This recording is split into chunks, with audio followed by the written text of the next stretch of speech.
और युद्ध में लूटे गए माल को खम्स कहा जाता था, याद रखिएगा। और इसी प्रकार से हमारे लिए यह भी जानना जरूरी है कि 80% खम्स सैनिकों को उस समय दिया जाता था जब न तो वे सैनिक स्थायी होते थे और न ही उन्हें नियमित वेतन मिलता था।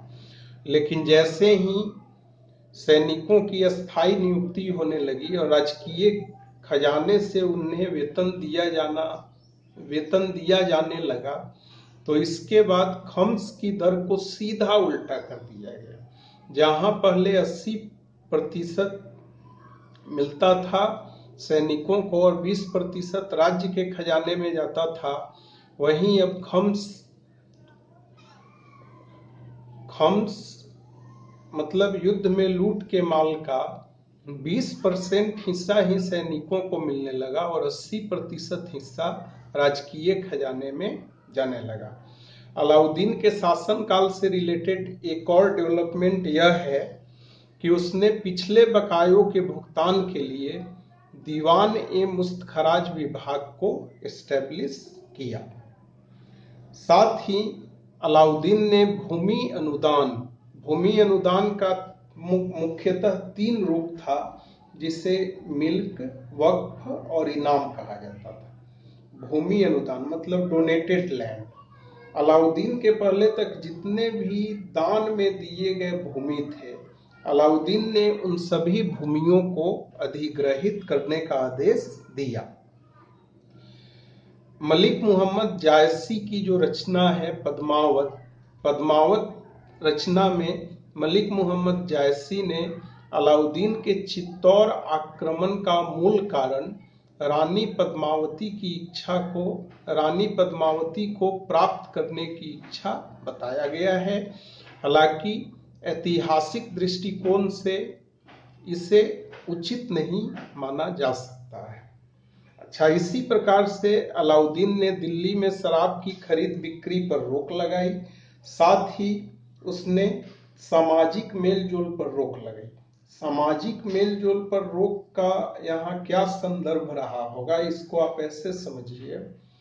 मान लीजिए कि अलाउद्दीन का कहना था कि मेरे दरबारियों या मेरे अधिकारियों या मेरे कर्मचारियों के बीच ज्यादा प्रगाढ़ रिलेशन नहीं होना चाहिए। ऐसा इसलिए क्योंकि हो सकता है कि जब उनके बीच गहन या घनिष्ठ रिलेशन होगा तो वे लोग राज्य के विरुद्ध भविष्य में षड्यंत्र कर सकते हैं।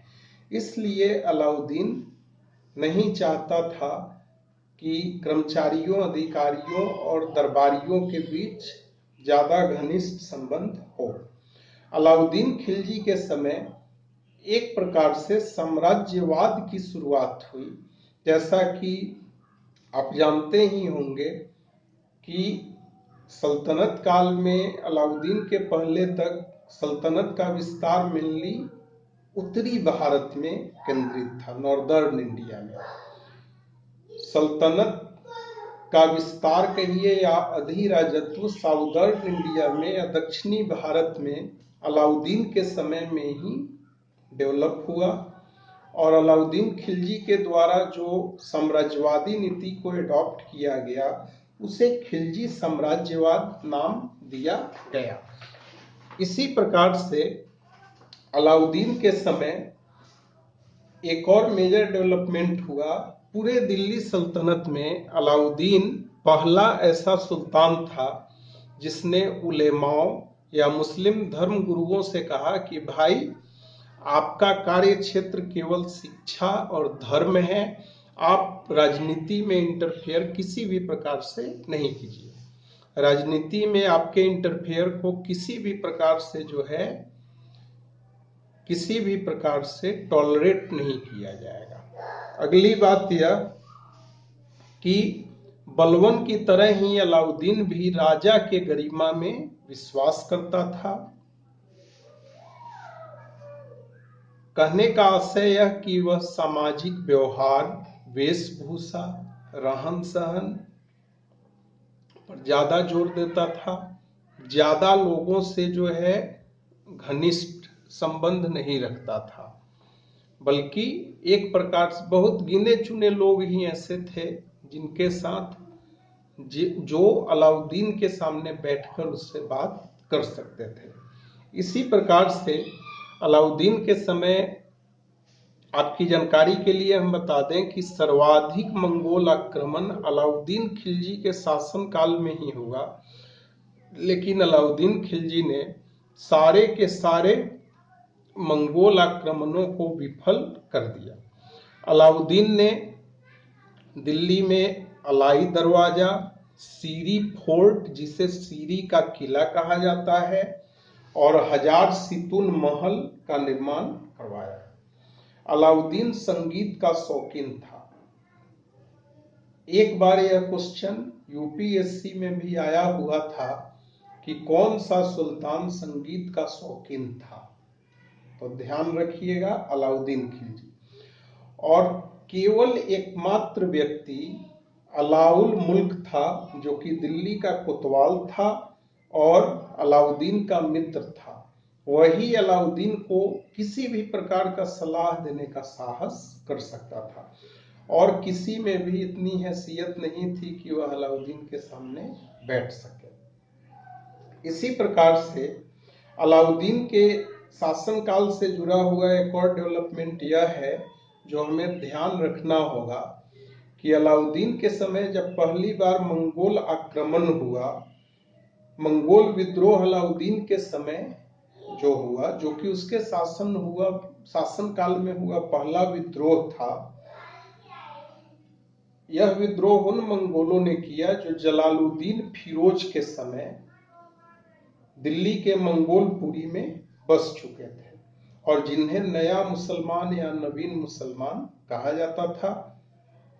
जलालुद्दीन फिरोज के बारे में हम लोग आगे जब अन्य सुल्तानों के बारे में चर्चा करेंगे तो हम देखेंगे। इसी प्रकार से जैसा कि आप जानते ही हैं कि बलवन के समय दीवान ए आरिज अर्थात सैनिक विभाग को एस्टेब्लिश किया गया।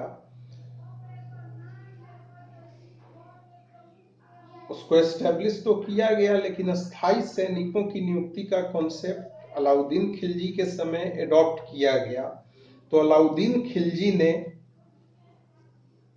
दीवान ए आरिज मतलब सैन्य विभाग के अध्यक्ष आरिज ए मुमालिक के थ्रू सैनिकों की नियुक्ति करवानी प्रारंभ की।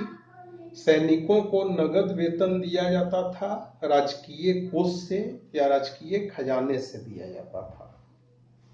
इसी प्रकार से हमारे लिए एक और चीज ध्यान में रखना अनिवार्य है, अलाउद्दीन ने सैन्य क्षेत्र के मजबूती के लिए हुलिया और दाग का कॉन्सेप्ट प्रारंभ किया। आज के जैसा चूंकि फोटोग्राफी का कॉन्सेप्ट उस समय डेवलप नहीं हुआ था, तो अलाउद्दीन अपने सैनिकों का हुलिया का विवरण लिखवाता था और इसी प्रकार से दिल्ली सल्तनत की सेना में जितने भी घोड़े थे उन्हें गर्म रॉड से दागा जाता था, ताकि घोड़े कहीं भी रहे तो दाग के निशान से यह पता चल जाए कि यह घोड़ा दिल्ली सल्तनत की सेना का है। इसी प्रकार से अलाउद्दीन ने घर पर घराई या घरी कर, जिसको आज के डेट में हम लोग हाउसिंग टैक्स कहते हैं, लगाया और चारागाहों पर चराई कर या चरी कर की शुरुआत की। अलाउद्दीन के बारे में एक दो तथ्य और जानना हमारे लिए महत्वपूर्ण है। अलाउद्दीन ने बाजार नियंत्रण के लिए सद्र ए रियासत अर्थात बाजार प्रमुख को एवं सहना ए मंडी मतलब बाजार अधीक्षक को नियुक्त किया या बाजार अधीक्षक के पद का सृजन किया। यहाँ आपके जानकारी के लिए या यहाँ आपके लिए यह जानना महत्वपूर्ण है कि सल्तनत कालीन इतिहास में अलाउद्दीन पहला ऐसा सुल्तान था जिसने बाजार नियंत्रण की पद्धति को लागू किया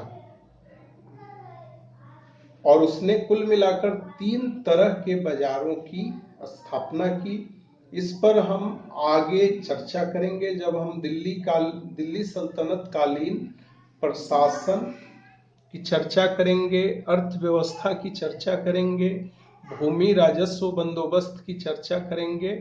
तो इन सारी चीजों पर हम लोग वहां पर इन सारी चीजों को हम लोग विस्तार से देखेंगे।